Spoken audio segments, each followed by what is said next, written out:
नमस्कार, मैं हूं पूजा सिंह। स्वागत है आप सभी का आपके अपने राजपथ और बुलंद आवाज पर। दोस्तों, आज मोदी सरकार के इस बार के कार्यकाल का आखिरी बजट पेश किया गया। जी हां, आखिरी आम बजट पेश किया गया। क्या कुछ कहा गया है इस बजट में? क्या तोहफा दिया गया है एक आम नागरिक को? क्या उसके हितों की कोई बात की गई है या उसके कुछ फायदे की बात की गई है? क्या कुछ हुआ है? उस पर रोशनी डालेंगे आगे। इस बार का जो बजट था उससे बहुत उम्मीदें लगा करके रखी हुई थी लोगों ने, लेकिन हर बार की तरह एक आम इंसान को मुझे लगता है कि इस बार भी सिर्फ और सिर्फ निराशा हाथ लगी है। उसको शायद अभी और सब्र करना पड़ेगा कि सरकार उनके लिए अपना क्या पिटारा खोलती है। हालांकि मोदी सरकार ने दावा किया है कि जुलाई में वो पूरा बजट पेश करेंगे, एक बार फिर से चुन करके वो आएंगे, ऐसा विश्वास है उन्हें। इस बार जो है बजट पेश करने के दौरान मोदी सरकार अति आत्मविश्वास से लबरेज दिखाई दे रही है कि उनकी 101% वापसी होने जा रही है। क्या कुछ कहा गया है? जो केंद्रीय वित्त मंत्री हैं निर्मला सीतारमण, उन्होंने किस तरीके का क्या बजट पेश किया है, उस पर थोड़ी सी रोशनी डालने का प्रयास करते हैं। चुनाव होने वाले हैं जल्द ही लोकसभा के, तो लोकसभा चुनाव की सियासी तपिश के बीच वित्त मंत्री निर्मला सीतारमण ने मोदी सरकार के दूसरे कार्यकाल का आखिरी और अंतरिम बजट पेश कर दिया। बजट में मोदी सरकार ने डायरेक्ट और इनडायरेक्ट टैक्स में कोई बदलाव नहीं किया है। बजट में मोदी सरकार ने अपने 10 साल के कार्यकाल को रिपोर्ट कार्ड की तरह पेश किया है। देश में लगातार तीसरी बार सत्ता में वापसी की उम्मीद जाहिर करते हुए निर्मला सीतारमण ने कहा कि जुलाई में पूर्ण बजट में हमारी सरकार विकसित भारत के टारगेट का विस्तृत रोड मैप प्रस्तुत करेगी। वहीं पीएम मोदी ने कहा कि यह देश के भविष्य के निर्माण का बजट है। जी हां, प्रधानमंत्री नरेंद्र मोदी ने कहा है कि यह देश के भविष्य का निर्माण का बजट है। ये बजट जो है विकसित भारत को समर्पित है। विकसित भारत की कल्पना करते हुए ये बजट प्रधानमंत्री नरेंद्र मोदी ने देश को समर्पित किया है। देश में 2 महीने के बाद होने वाले लोकसभा चुनाव के चलते उम्मीद की जा रही थी कि मोदी सरकार बजट के जरिए लोक लुभावने वादे करके सियासी समीकरण को साधने का दांव चलेगी, लेकिन वित्त मंत्री की ओर से ऐसा कुछ भी नहीं किया गया। निर्मला सीतारमण ने बजट स्पीच पढ़नी शुरू करी ठीक 11 बजे और फिर देखते देखते उनकी स्पीच कब खत्म हो गई इस बात का पता नहीं चला। मोदी सरकार के दूसरे कार्यकाल का अंतिम बजट पेश करते हुए सीतारमण कोई भी बड़ा ऐलान करने से बची। किसी भी तरीके का कोई बड़ा ऐलान जो है वो वित्त मंत्री निर्मला सीतारमण के द्वारा नहीं किया गया। वित्त मंत्री निर्मला सीतारमण ने लोक लुभावने वादों से परहेज किया। साथ ही मोदी सरकार ने ना ही किसी तरीके की बड़ी घोषणाएं की और ना ही किसी तरह के बड़े नीतिगत फैसले लिए। चुनावी साल होने के चलते लोगों ने मोदी सरकार से जो आस लगाए बैठे थे वह अधूरी रह गई। वित्त मंत्री ने 2024 में चुनाव जीतकर जुलाई में पूर्ण बजट पेश करने का दावा भी कर दिया। यह आत्मविश्वास तभी आता है जब चुनाव जीतने और फिर से सरकार बनाने का पूरा विश्वास हो। ऐसे में सवाल उठता है कि मोदी सरकार ने जिस तरह से पूरे कॉन्फिडेंस के साथ अंतरिम बजट पेश किया है, इसके पीछे क्या राजनीतिक संकेत हैं? मोदी सरकार पूरी तरह से आत्मविश्वास से भरी हुई है, जिसके चलते ही अंतरिम बजट में किसी तरह की लोक लुभावने यानी कि लोगों को लुभावने वाले जो वादे अक्सर सरकारें किया करती हैं, ऐसा उन्होंने कुछ नहीं किया है, बल्कि ऐसे वादे करने से बचती हुई दिखाई दी है मोदी सरकार। सरकार का पूरा जोर 10 साल के सरकार की उपलब्धियां गिनाने पर ज्यादा रहा।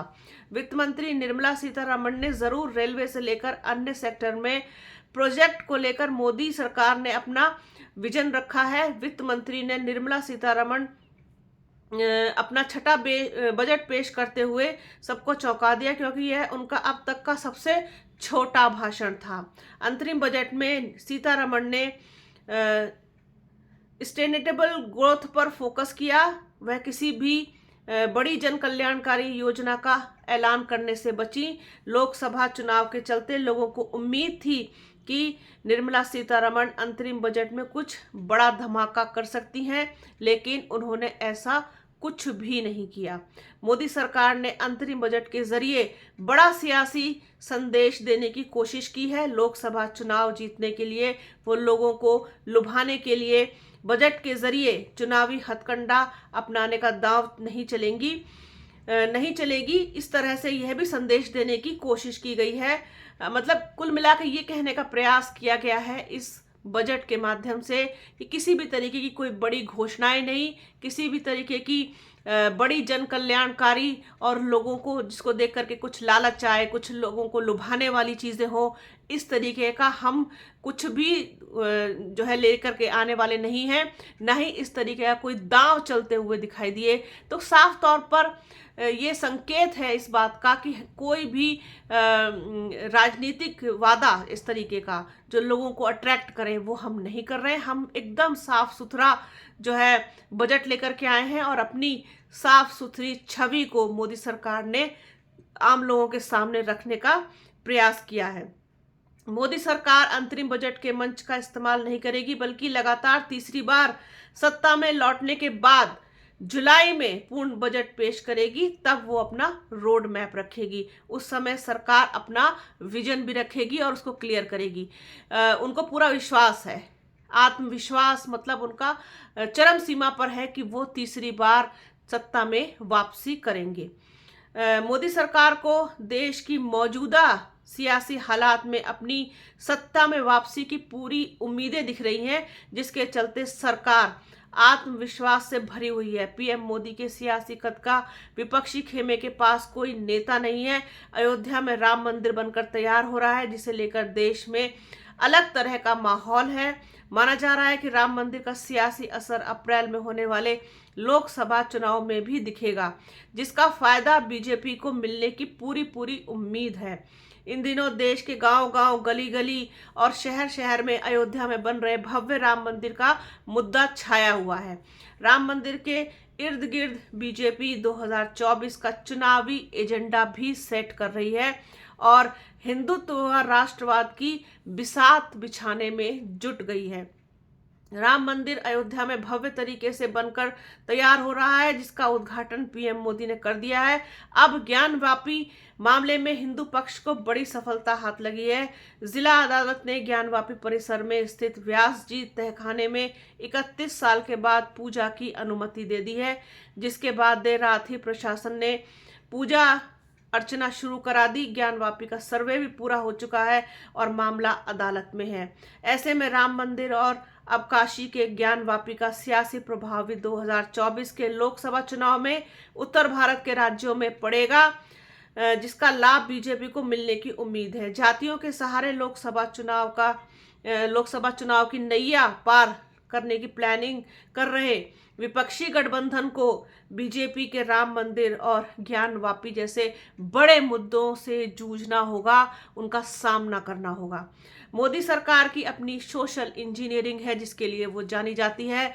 जो कुछ भी वो करते हैं, सोचते हैं, जिस तरीके से उसको अमल में लेकर के आते हैं, उसका कोई तोड़ फिलहाल जो है वो विपक्ष के पास नहीं है, जिसके जरिए मजबूत सियासी समीकरण बना रखा है। प्रधानमंत्री नरेंद्र मोदी बार बार कहते रहे हैं कि उनके लिए ये सिर्फ 4 जातियां हैं, जो गरीब, युवा, महिला और किसान हैं। वित्त मंत्री निर्मला सीतारमण ने बजट पेश करते हुए इन 4 जातियों पर ही अपना फोकस रखा।